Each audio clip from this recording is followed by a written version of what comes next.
Why are we even talking about seed oils? Can you elaborate on ketoacidosis and therapeutic levels of ketones in non-diabetics? What is anhedonia? What is the dawn phenomenon, Dr. Scher? Welcome back to another Metabolic Mailbag episode here at Metabolic Mind. And again, I am joined by our producer, Erica. Thank you so much for joining me today. Thank you, Bret. Great to be here. And as I said, if you heard our last episode, Erica is far much more than just a producer. She's also got her own personal experience with ketogenic therapy. And she really has a good, her finger on the pulse of kind of what people are looking for and asking for, what kind of questions they're asking about ketogenic therapy. But today we're going to answer the questions that you all sent in, whether it was from Instagram or our website or YouTube or whatever. People have been submitting questions for us, and we are very happy to address them. So why don't we jump in and get started? Yes, we have some great questions from you guys today. So the first question is about seed oils. And I am just so excited to ask you about this because, you know, in the zeitgeist, it seems like all of a sudden we're hearing about seed oils like crazy, like never before. And they're the devil. They're terrible. We should avoid them at all costs. Can you speak to seed oils or, what the danger, what the concern is there? So I try to step back from the seed oil debate. And my first question is, why are we even talking about seed oils? The only reason we're talking about seed oils is because there's this fear of saturated fat.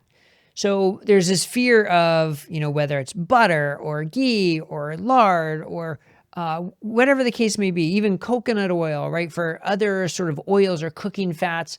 And if we get past that fear, if we realize that if we're eating a whole foods, low carb diet, that there really is no evidence that saturated fat is concerning or a risk, then seed oils disappear. There's basically no need for seed oils anymore. Now, I realize that's considered niche, and in the world we live in, kind of seed oils are everywhere. So I think that's where I want to start, but I'll get into it a little bit more. So with seed oils, where do you get your seed oils from? Well, highly processed, ultra-processed foods are full of seed oil. So if we get rid of those ultra-processed foods, we're getting rid of the majority of the seed oils. Victory. Can you name some of those? Is it those that come to mind immediately? The seed oils like safflower oil. Yeah. So safflower oil, sunflower oil, even I guess peanut oil is considered a seed oil. Canola oil, right? All the quote unquote vegetable oils. And there are a number of them. So cut out the ultra processed foods and you get rid of most of them. Now, if you eat out, a lot of food is cooked in seed oil. So if you eat out once or twice a week, the seed oil that you're getting is likely pretty minimal. That's my take. And I think it's not something to really worry about it. If you're eating out all the time, okay, then that changes it a little bit. But again, if you're eating whole foods, not ultra processed foods, then you're getting rid of the majority of your seed oil. So again, step back. Why is there even a concern about seed oils? Well, there's a lot of data, mechanistic data. So not necessarily human outcome data, but mechanistic data about them being, inflammatory and oxidizing. And really the mechanistic data looks pretty bad in terms of the impact they can have on our health. Now, what's interesting is when you look at observational studies, large, 100,000, et cetera, observational studies, it usually shows that people who are getting more seed oils are healthier, which is kind of a head scratcher, right? And look, they're observational studies. They don't prove cause and effect. They're usually healthier at baseline. And that's probably why it shows them to be healthier. But it really makes you ask how bad can they be if people are having, less health problems with more seed oils, even if it is because they were just healthier at baseline. They're not bad enough. The seed oils aren't bad enough to negate that healthy baseline. So that's one approach. There are a couple studies, older studies that aren't perfectly done that show poor clinical outcomes with more seed oils. Now, I think those need to be replicated and they need to be better controlled, but there's that concern about those studies. And you'll hear like the Minnesota coronary experiment and those types of studies. So we do have that data. And I don't want to ignore that, but we also have to acknowledge they weren't perfectly controlled. So it's a mishmash, like with anything, right? We don't have one perfect study telling us everything we need to know. I think there's definitely a concern that they could be harmful. How harmful are they? Well, if you're getting rid of all of the ultra-processed foods and you're eating a whole foods, low-carb diet, it's probably not going to come to a lot as long as you're not cooking with them yourselves and you're, don't be afraid to use avocado oil, even if you want, or coconut oil or other saturated fats, then you can just sort of get rid of this whole debate about seed oil. So that's my approach. I mean, we can talk about specific studies and what this study shows, what that study shows, but I think it's more important to take the broad approach in the overall, why are we even talking about this? So anyway, hopefully that was helpful. Yeah, that's helpful. Thank you for that. When you are using olive oil for cooking, which I think many of us primarily do, we know that it's not always recommended for high heat cooking. Right. But something like grapeseed oil was the go-to for many chefs when it came to high heat cooking. But for me, at least personally, I've started using avocado oil for my high heat cooking instead. Would you say that maybe we should just start doing that? Or just start using butter. Or butter. Yeah. Butter. There's always butter. Yeah. And we love butter. Exactly. Awesome. Tallow, Okay. lard, any of those. Yeah. Right. This question is from Svetlaka, and it is related to anhedonia. So Svetlaka wants to know, what about when the anhedonia is iatrogenic, caused by the antidepressants? So in her case, she's also tapering off of antidepressants, did so cold turkey, and is really struggling. Her anhedonia is at an all-time high. What do you say for that, Dr. Bret? Yeah, and so it's a good question. And so first of all, what is anhedonia? So anhedonia it's considered a quote unquote negative symptom. So just sort of you don't have any enjoyment in anything. You don't have your normal feelings of joy and pleasure and engagement in the world. And it's very common with antidepressant treatment. It's very common with a number of different psychiatric diagnoses, whether it's bipolar disorder or schizophrenia, that there is this negative symptom of anhedonia. And one of the reasons why I really like this question is, one, because she asked about it being iatrogenic, and you talked about in our previous episode about how you're using ketogenic therapy, to help taper off antidepressants. And so that is one way, certainly, to potentially address the anhedonia, is to safely and carefully, under clinical guidance, taper off the antidepressant with another therapy lined up to help that, which is ketogenic therapy. So a lot of people are doing that. Unfortunately, we don't have studies on it, but there definitely is some clinical practice and clinical experience.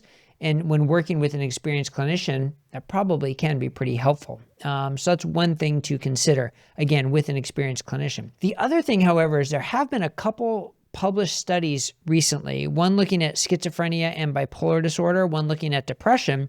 And as part of the results that they measured, they actually looked at anhedonia.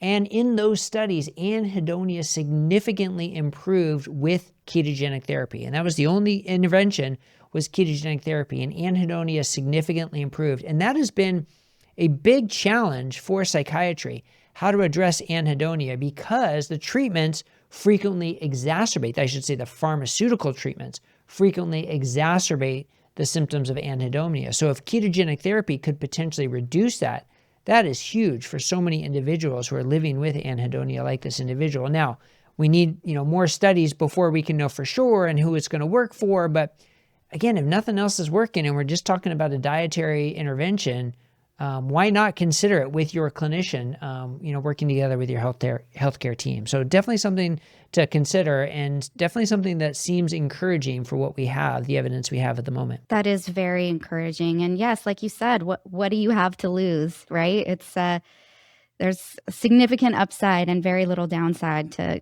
giving it a try. And if you can feel more joy in your life, that's an encouraging indicator that, things can change and there is hope, and to keep going, and that progress is possible. So thank you for that answer. All right. Our next question is one of my favorite debates that I like to hear, because we're talking seemingly smart people on both sides of this debate.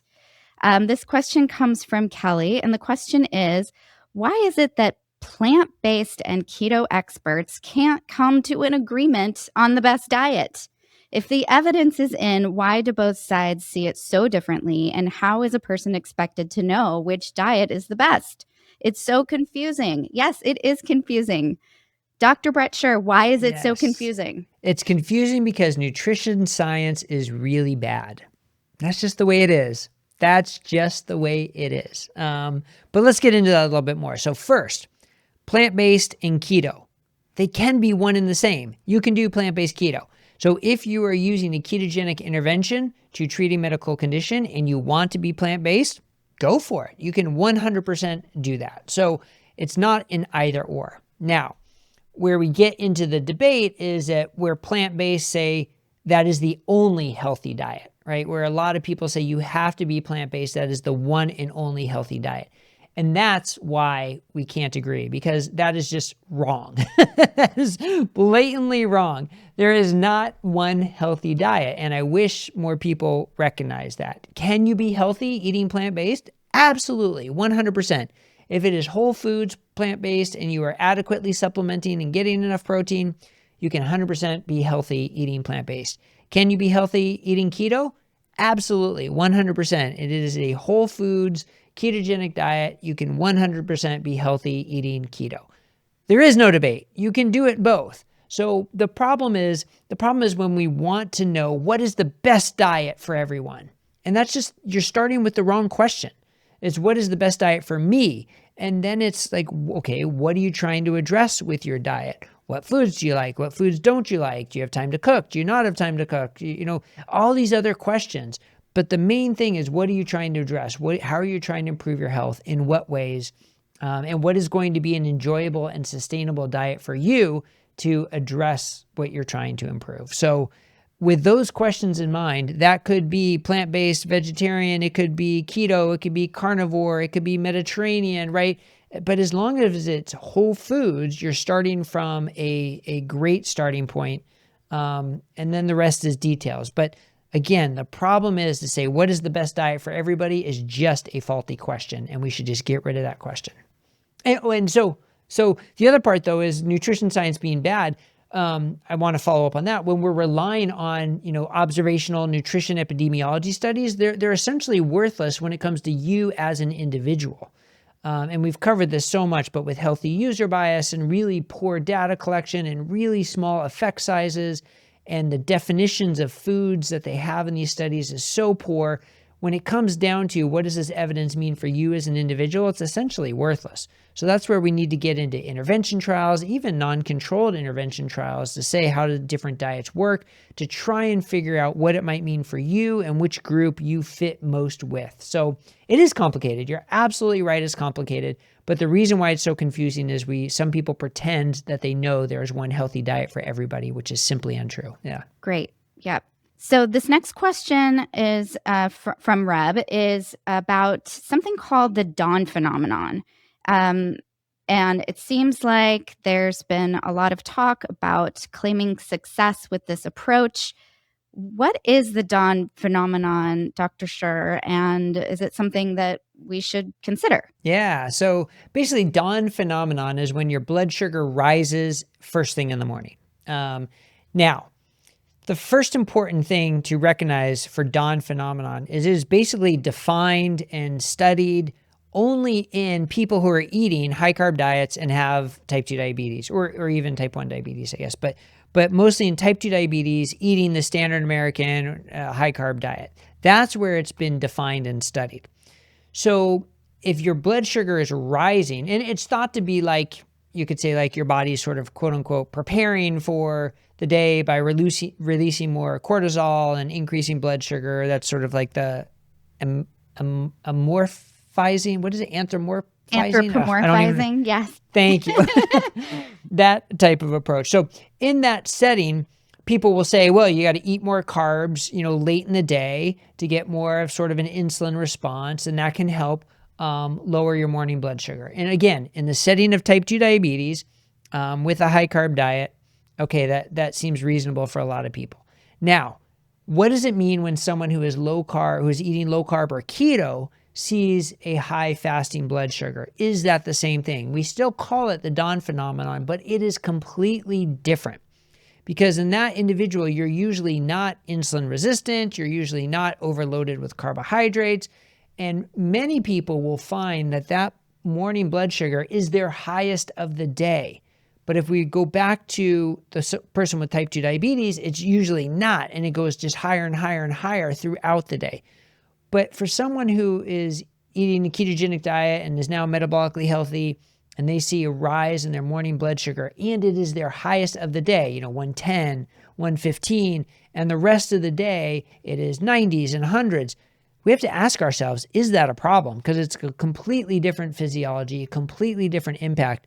And for most people, I think that is not a problem in that scenario. And actually, I remember back in my diet doctor days, I wrote a detailed article which still is at dietdoctor.com for Dawn phenomenon, which I encourage people to read for more details. We don't have time to get into all the details here. But I think the first thing is, who are we talking about, right? Are we talking about the high carb diet, or are we talking about the low carb keto diet? Because it's a different physiology. And then what is your blood sugar the rest of the day is so important to know what kind of impact that Dawn phenomenon will have. Now, if even someone who's low carb or keto, if they wanted to reduce that Dawn phenomenon, having a snack later in the day, later at night, can still help reduce that Dawn phenomenon. The only question is, do you need to? Is that clinically beneficial? Is there any reason to do that? And that's going to vary from person to person. But that's kind of how I see this question about Dawn phenomenon. Great. Thank you. And we will link to that article on Dawn phenomenon from Diet Doctor in the show notes, so you can access it there. All right. Last question for today. Can you elaborate on ketoacidosis and therapeutic levels of ketones in non-diabetics?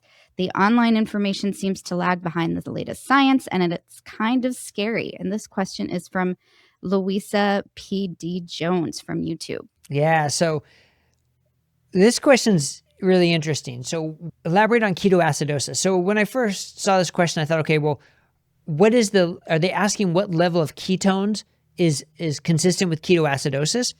And this made me think of, I was at the American Diabetes Association conference, and I was with Dr. Caroline Roberts from Virta Health. She was giving a poster presentation. So I walked by to see her poster presentation. And it was about, measuring ketone levels in people on ketogenic therapy. And one of the ADA endocrinologists who was instrumental in writing the guidelines for defining ketoacidosis came by and was sort of aghast at the poster presentation, because he said, well, we know any ketone level above 3.5 is consistent with ketoacidosis. And I was just like, wow, you're going to just draw the line in the sand right there? And again, it's sort of like our last question. If you're talking about people with diabetes, either type 1 or type 2, eating standard American high carb diets, then yeah, you got to be worried about a ketone level of 3.5. Absolutely, because why would the level be that high if you're not eating a ketogenic diet, right? There's a reason your level is that high, and that's going to be concerning. Now, reverse that, and you're eating a ketogenic diet. Now you have a perfectly good reason why your ketone level would be high. That is a completely different physiologic state. So I think if someone is eating a keto diet, you absolutely cannot define ketoacidosis by a ketone level. Now, because ketoacidosis is a clinical diagnosis. You are sick. You are acidotic. You are not feeling well, right? And most importantly, you're acidotic in your blood. So that is the key, not a ketone level by itself. Now, personally, if I see someone with ketone levels of 7, 8, 9, I'm worried. I don't care if you feel well. I'm worried, and I want you to get evaluated, right? So definitely, if you have ketone levels in that range, you want to check it with your clinician. But ketoacidosis is not defined simply by a ketone level in somebody who is eating a ketogenic diet, all right? Now, therapeutic levels of ketones, again, it depends on what your goal is. If you're just looking to improve your metabolic health and lose weight, you may not even need ketone levels. If you're looking for a brain-based intervention, you may want higher ketone levels. It's going to vary from person to person, and we have videos and more information about this that I encourage you to check out. But there is not one set, this is a therapeutic ketone level, and this is subtherapeutic, etc. It depends on what your goals are. So I'm sorry I can't give one answer, but I think it's really important to not be looking for that one answer. Yes. I love how so many of your responses are, hey, there's actually some more nuance here than meets the eye, because we all do just want you to tell us, what is that number that we need, or what are we trying to hit? Yeah. But it depends, and we're all different, as you consistently say.